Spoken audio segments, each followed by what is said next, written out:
My name's Britni Eisenmann. I have a master's degree in industrial organizational psychology, and I live in the greater Fort Wayne area. I have worked with faith-based organizations and in organizational work for the last decade plus. I built this training with my husband, Darren Eisenmann, who's a counselor therapist with Parkview Health.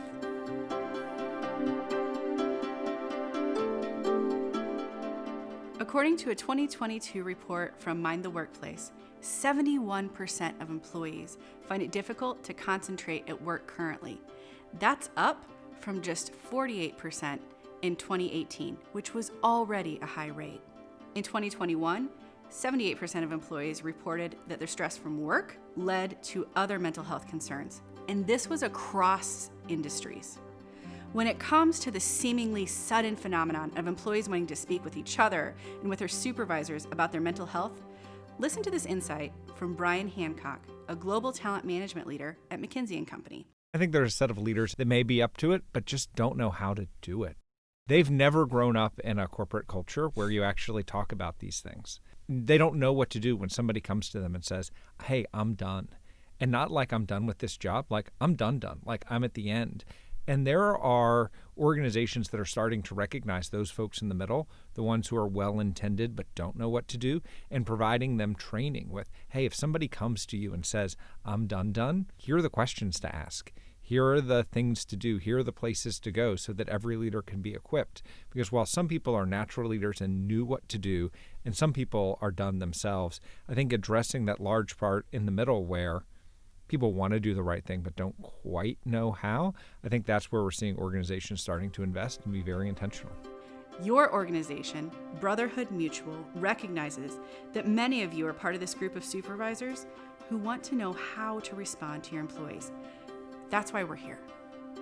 To connect your willingness to learn to how to do this with some tools, insight, and framework to start doing it well.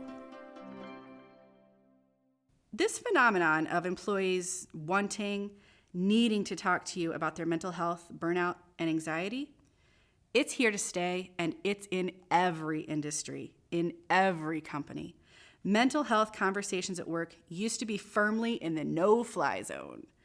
Now, it's critical that you do engage in conversations at this level. And it's not just you. This is a global phenomenon. Leaders are grappling with this new way of leading.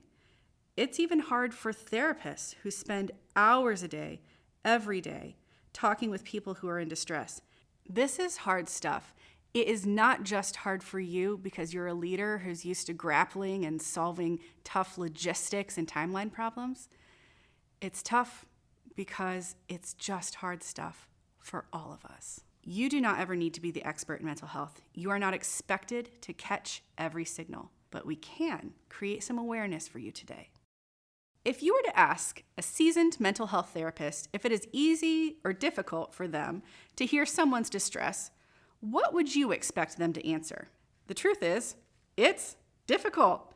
Holding space for someone who is having a hard time is hard for everyone, and none of us are exempt, even professionals whose job it is to spend their day helping people who are having a very hard time. It's normal to feel very unsettled if your employee comes up to you and says, hey, I'm not doing well right now, things are pretty dark, and I don't know what to do. It is not easy to take that in, especially when you feel responsible and care for that person. It is normal to feel lost in that moment, especially when you see yourself as the fixer and the protector of the employee. Feeling lost is extremely uncomfortable or even scary. But when you are given a heavy truth from an employee, feeling lost is an appropriate reaction to the situation. Distress has a specific impact on our brains. If you are taking notes during this training, I invite you to write down the word distress. When our brains are experiencing distress, we generally receive one of three messages. No one cares. No one understands. I'm alone in this. Please write those under the word distress. No one cares. No one understands. I am alone in this. These are terribly hard messages to hear or believe. If this is where your employee is, in distress, these messages are being given to them by their brain over and over, and it can feel like truth after a while of getting these messages. All of us land in this situation from time to time, believing that no one cares or no one understands or that we are alone in what we're going through.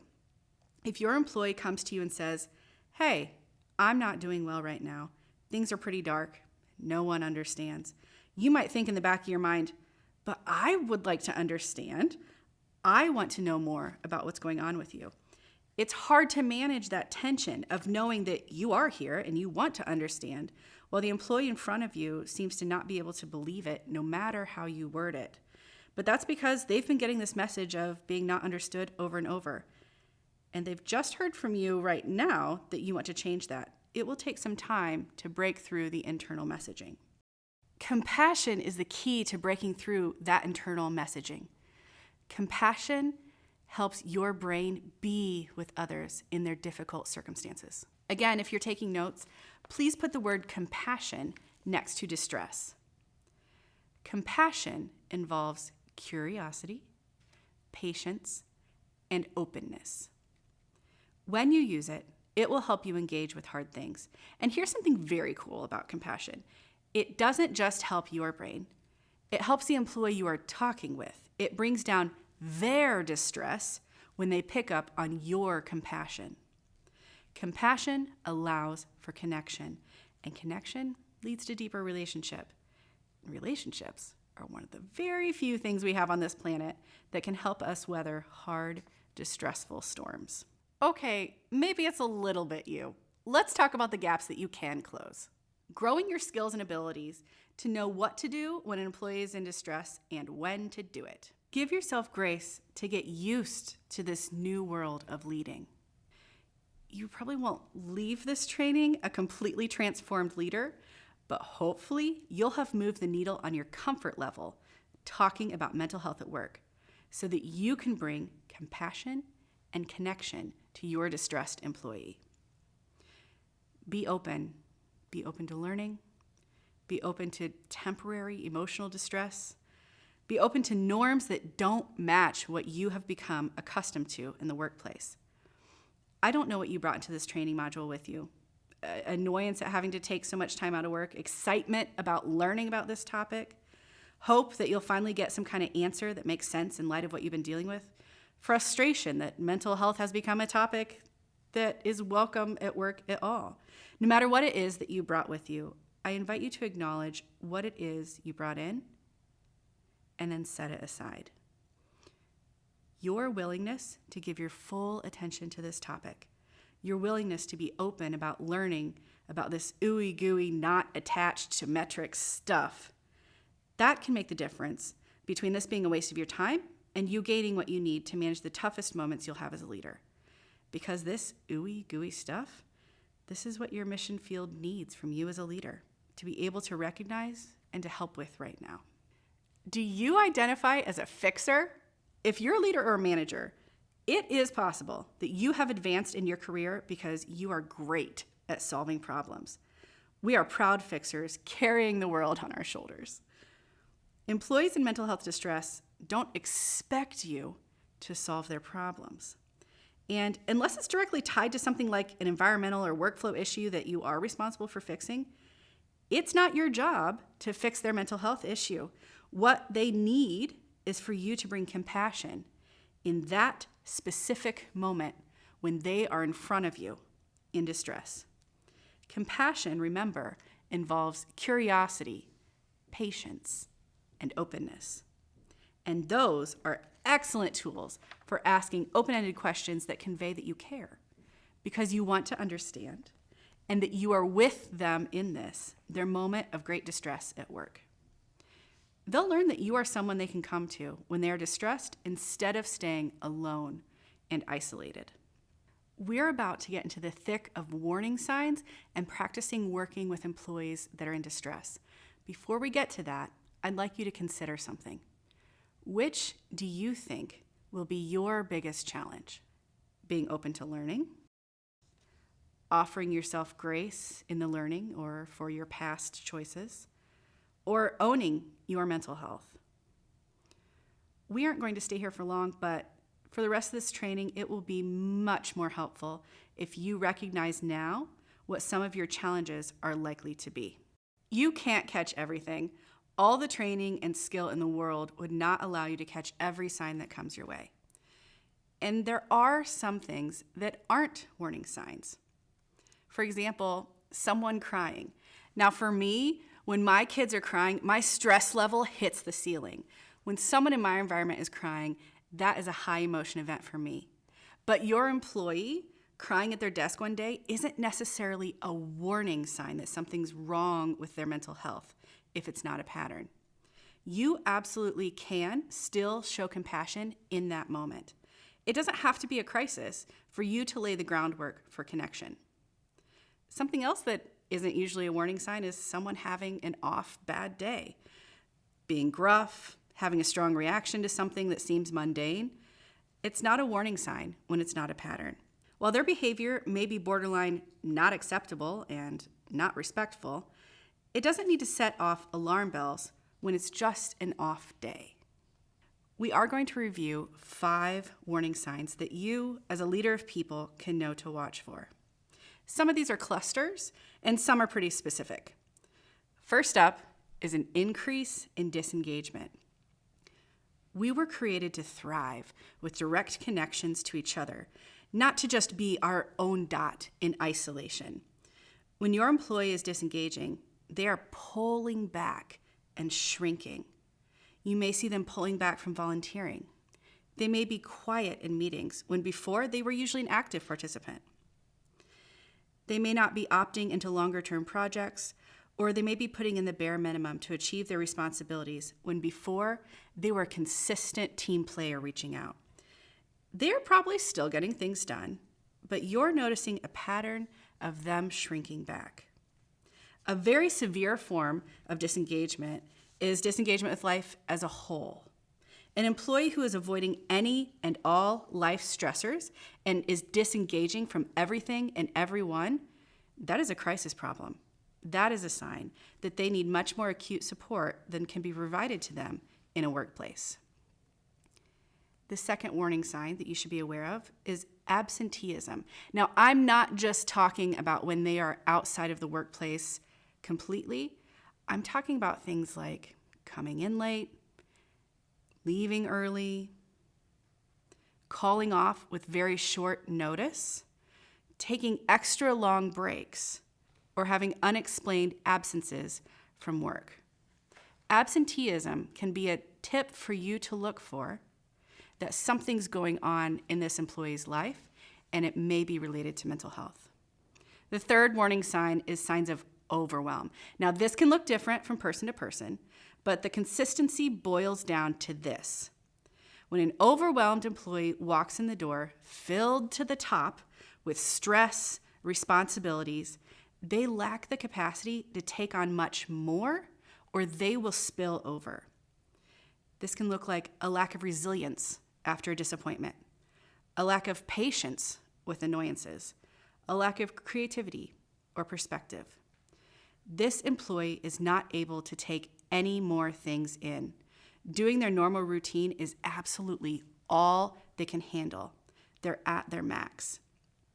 Some common overwhelm signs to look for include nervousness and uptightness, being distracted, quick to anger and annoyance, defensive and blame shifting when things go wrong, erratic or outsized reactions to things that seem innocuous, excessive fatigue day to day, which they may be trying to counter with an uptick in caffeine consumption, or even a deterioration in appearance. We see these because there's just nothing more that can go into your employee that is filled to the top with stressors. A very severe form of this is an employee who is talking about absolutely not being able to handle their day-to-day stressors. They are surviving moment to moment, and they are fixated on their stress. They may even say things like it feels like it'd be better if they just weren't alive at all. If you suspect that they could be a danger to themselves, or if they no longer make much sense because they are so overcome with overwhelm, then you need to alert the appropriate others immediately. Next up is panic attacks. Our fourth warning sign is pretty specific. I'm bringing this one up because they are pretty scary to see happen. If your employee has one, I want you to be equipped to recognize it. Let's talk about what a panic attack can look like. Panic attacks can involve sweating, the need to sit down quickly due to dizziness and trembling, wringing or grabbing at hands because they went tingling or numb, rapid breathing, difficulty breathing, rapid heart rate, chest pain, and stomach discomfort. Often, panic attacks also can come with a sense of doom or an irrational fear of dying. Some of you have right now on your teams employees who are dealing with panic attacks most of their lives, but you might not know that. You might not be aware of their panic disorder because they have developed ways of dealing with them, ways of knowing when one is coming on and leaving briefly before they happen to come back to their desk afterward. One of the reasons they're able to handle this is because panic attacks are short. They usually only last a few minutes. The body cannot sustain this much output of energy for long. They look scary, and they can be scary to experience if you don't know what's going on with your body. Our fifth and final warning sign is an employee that is just kind of letting you down. Their productivity isn't great.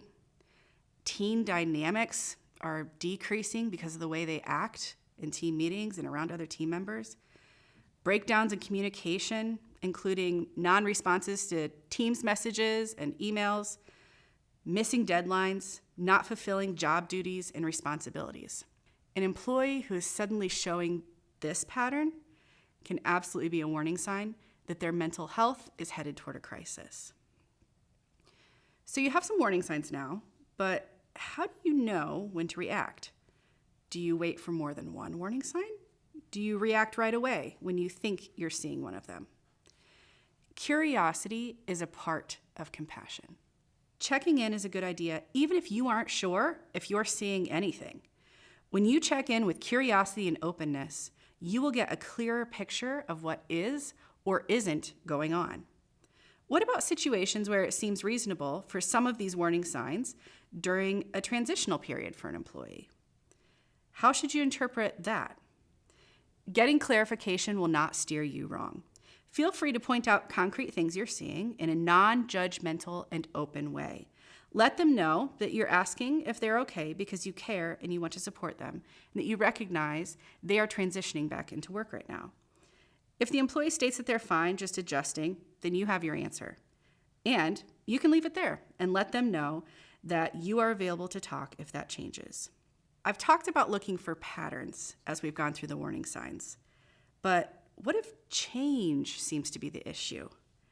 Is a seemingly crippling fear of change a sign that the employee may be headed toward a mental health crisis? Context will be very helpful for you here. An overwhelmed employee who is doing a great job masking their overwhelm may have finally hit their limit with the announcement of a big change to their workload or workflow. If the employee is always pushing back against change, then curiosity, paired with you identifying what you've seen when change comes their way, can help you uncover how to better aid that employee through future changes.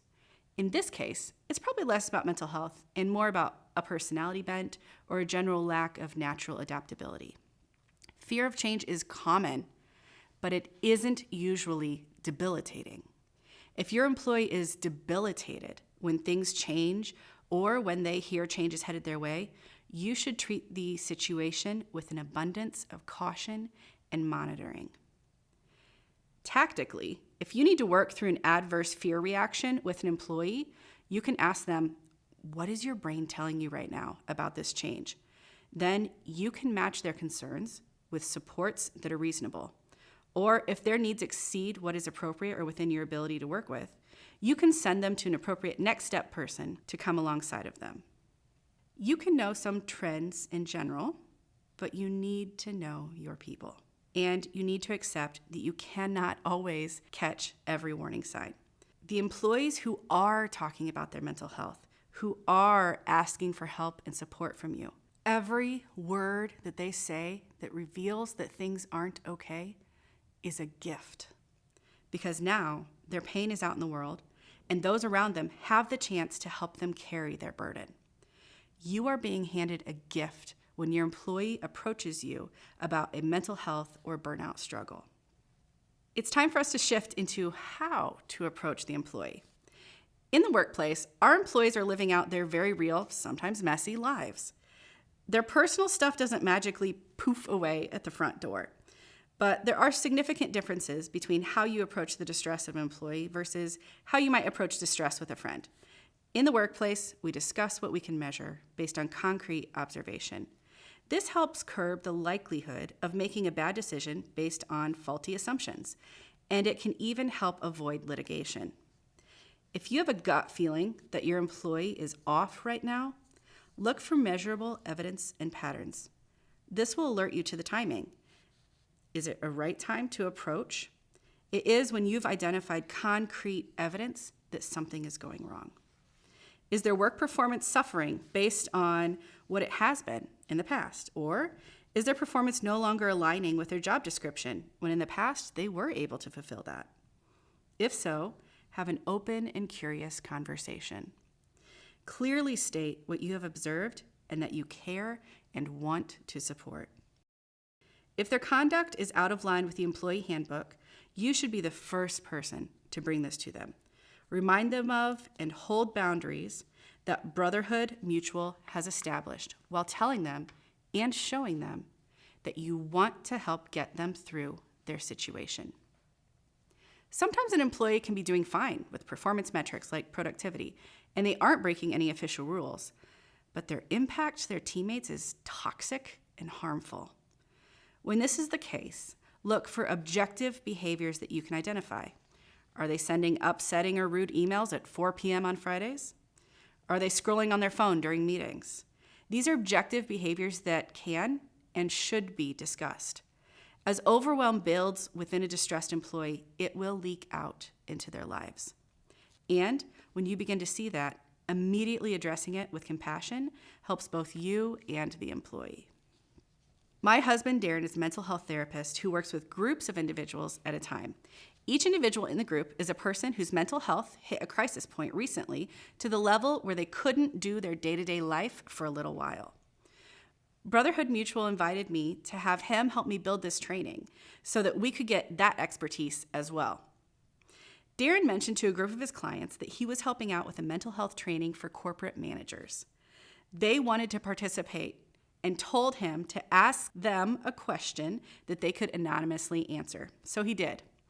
Darren asked, in a moment where your manager recognizes or is trying to understand your mental health needs, what do you want them to know? What do you need? Here are a few of their answers. They wrote these for you, and they want you to know this. One person said, I need understanding, compassion, non-judgment, kindness, and for my manager to listen to me. Another said, I wish managers were more understanding of how mental health and trauma impact performance and attendance. We need grace. Let me do the talking and say what I need to say. Don't be pushy and, check in with me for a few weeks after we initially talk. A fourth person said, it is helpful when bosses and managers are not only understanding, but willing to help when possible. Whether that means small check-ins or flexible accommodations, every bit of kindness matters. Compassion and check-ins were common themes among the responses. You showing your employee that you care and that you want to understand and that you are there for them is an incredible gift that you can give them in exchange for the gift that they gave you in disclosing that something was going on. There are a few things that you cannot ask. One of the reasons mental health issues have historically been a no-fly zone at work is because you can bump up right along legal issues pretty quickly. This can be intimidating as a manager. So I have on the screen 4 distilled guidelines for you to remember what not to ask about. Do not ask if they have a diagnosis. Do not ask if they are seeing a doctor. And do not ask if they're seeing a therapist. If they so choose, your employee may disclose to you that they have a diagnosis or are seeing a doctor or a therapist. And that's okay for them to volunteer that info when you didn't ask for it. It's not illegal for you to know this. And once they disclose, it's not illegal for you to immediately respond by asking how you can be supportive at work in light of what they just told you. But even then, this isn't something that you should bring up later. These are items you can respond to with compassion as the employee brings them to you, but these are not questions that you can bring up to the employee. And finally, don't ask them if they qualify for a disability or accommodations. Now for this one, you absolutely can and should make known to your team what accommodations are available at Brotherhood Mutual and give them information on how they can access or request those accommodations from HR. But that is different from asking an individual employee if they have a disability or qualify for an accommodation. Your leadership is more effective and supportive when you keep yourself within some guidelines. Don't assume that you know the why behind what you are seeing from your employee. Stay curious, even if you've seen this behavior dozens of times before in the workplace. Do not diagnose them. This can too easily lead to unconsciously treating them a certain way that may not be helpful. Do not ignore poor performance and conduct. When we care about someone very much, it can be tempting to ignore some of the concrete signals that we are getting. There is room for grace, but even when we choose to extend grace, we don't ignore what's going on. Along these same lines, do not cover up or enable what is going on. When emotions are high and you care deeply about the person in front of you, there's a risk that you could be misled or distracted by a sob story. You should show empathy and compassion while the employee is sharing. You can hold these two things, compassion for their experience and boundaries for what is and isn't acceptable at work. And finally, don't fear reporting to HR. If you suspect that anyone's workplace safety is in jeopardy, if you feel like you are in over your head and need some guidance for yourself, HR can help. HR deals with this from every direction, every department. They have deep experience and best practices that you can pull from. Let's get some practice in and go through a vignette. Melissa, a 24-year-old employee who was hired after she graduated from Trine University last spring, is the youngest employee on your team. She brings energy, unending ideas, and can be stubborn about wanting things to change when she doesn't like the way they are. Her coworkers seem to like her, and you've noticed by who she eats with in the cafeteria that she's made friends outside of the team as well. You know that recently she asked one of your fellow managers if they would mentor her, and your colleague agreed. She told you that they've been meeting about once a month to talk about her career path and goals. While Melissa has never been reserved, things have felt different this week. She is talking much faster than usual and dominated your last team meeting by talking about a slew of topics, some of which weren't related to the topic in the meeting at all, or even about the team's work. Yesterday, her shirt was on inside out, and when you told her about it, she just laughed. You also noticed that she isn't taking as good care of her hair as usual. You usually leave work after most of your team, and yesterday, when you left, you saw that she had left her laptop on and open on her desk as if she'd be back soon, but you knew she had left for the day. This morning, a frustrated employee from another department Teams messaged you. They need a report from Melissa, but haven't been able to get it even after asking repeatedly over the last 2 weeks. This is a routine exchange, which the employee Melissa have been doing for months, but this is the first time that she's not gotten the report to them. It's impacting the employee's ability to do their own job at this point. What changes in Melissa's usual behavior do you notice? Melissa has an increase in speed of talking and scattered thoughts. And she seems to have a lack of awareness of routine details, paying attention to her appearance at a pretty basic level, and remembering to close down her laptop at the end of the day. There's also lowered hygiene and self-care. At minimum, what do you think needs addressed today or soon related to Melissa and her work? The concrete way that her behavior has begun to impact the employee who needed her report on time is you're into this situation. If you don't feel that it's appropriate to approach Melissa alone, what are your options? As her supervisor, you can go to HR, ask for support, advice, and guidance. Let's shift out of our vignette. What do your employees need from you while they are out of work dealing with their mental health? They need to know that they aren't forgotten and that things haven't changed at work. While connection and compassion look different when the employee is on leave, that doesn't mean they should disappear until the employee returns. As appropriate, send short messages that relay that you're thinking of them and looking forward to seeing them when it is time. As the supervisor, check in with HR and make sure that the reentry plan is in development and ask what your role will be in making sure the employee knows what to expect and what the timeline may be. They also need to be able to trust that you are not implying why they are out right now to their coworkers and that you aren't talking with the team about their situation. Adding shame and pressure to their situation will make it worse for them as they return. My therapist husband's patients had more messages for you as well. They wanted you to know about their experiences and needs as they re-enter the workforce following time off to attend to their mental health. Darren asked, what do you need from your managers when returning to work after a time off for crisis or after taking time off for mental health? The first responder said, I need time to readjust and get resituated. I need support and acceptance. It is challenging to come back to the work environment. I need grace. Another said, I need for my job to not force me back into the full swing of things. I need time to get used to the full force of the workday. A third person said, I need to feel safe. My supervisor needs to help me set priorities and give assistance when needed. I also need my supervisor to check in with me to see if I'm doing okay. Another said, patience is needed for me to go back to work. I also need a non-judgment environment about my illness. A fifth person said, I need 100% confidentiality. And the final respondent said, I need acknowledgement that mental health is a lifelong struggle and that there is not a cure. Bad days can still happen. I need flexibility. As I was preparing this training, Darren let me know that returning to work, that idea creates immense anxiety for his clients. Even early on during their leave, they want to process it and discuss it in group. It dominates the topic many days.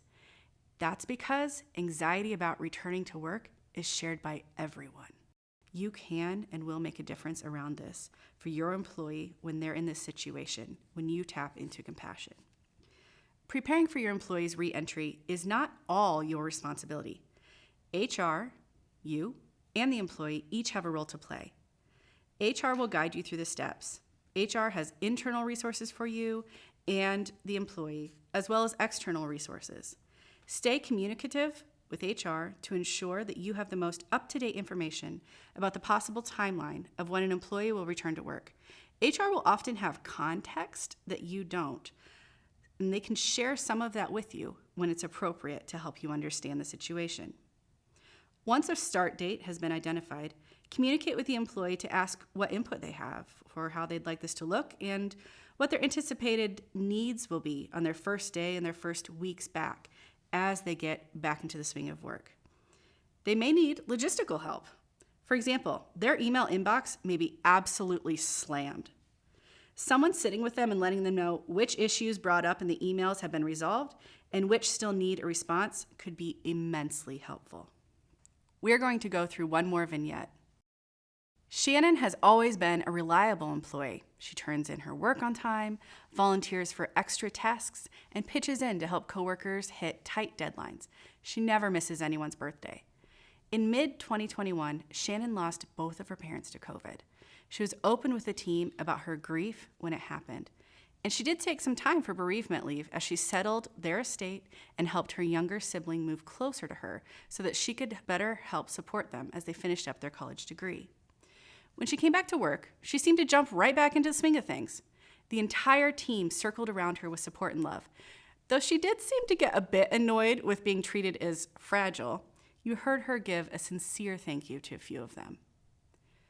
Since her return, there have been a few changes with Shannon, but they haven't seemed like much until today. She has tended to wear her hair more tightly pulled back. Her body language has become pretty formal. She doesn't show much emotion on her face, and you haven't seen her laugh. Shannon has become rather militant about exercise. She makes sure to walk around the track with a friend every day, and she's told you that she's taken up running 5 miles per day as well. Today, as you walked into the cafe area, you saw Shannon crouched against a wall in the hall with a coworker friend of hers bent over rubbing her back. As you got closer, you can hear that she is breathing hard and quick, sweating and crying. Her friend is soothingly telling her to breathe and that it's okay. You turn and look at one of the cafe employees who meets your eyes and tells you that Shannon seemed fine 1 minute, but then started saying over and over, "I can't do this, I can't do this," and eventually ended up on the floor. As her supervisor, what is the immediate critical need and what is your role in fulfilling that? What you are seeing lines up with the signs of a panic attack, though you can't be sure. It's best not to assume that that's what this is. The SAFE team is trained to deal with these types of situations, and this is a good time for you to contact one to come down to the cafe area. Shannon needs to feel physically safe. As her heart rate and breathing return to normal, she will become more aware of her surroundings. She may have some shame and embarrassment. If you can move her to a more private location when she is able to walk, that can help. Her body is showing signs of using up a lot of energy. When things settle within the next 20 minutes, she will need a glass of water. And within an hour, it's a good idea to get her to eat a small granola bar or a snack. It's appropriate for you to get these things for her or ensure that whomever is caring for her will stay and make sure that she gets these. Shannon may need a few hours or the rest of the workday. It is your responsibility to let her know that her health comes before work and that you encourage her to recover in a comfortable environment, which may very well be at home. It's possible that she'll want to stay, but encourage her to at least take an hour to give her body time to recover before she returns to her desk. Once the immediate crisis is dealt with, which stakeholders need to know what information? The witnesses who saw this happen will be wondering if she's okay, especially after she moves to a new location. It will help quell rumors if you assure them that she is fine and being cared for and just needs some time and space.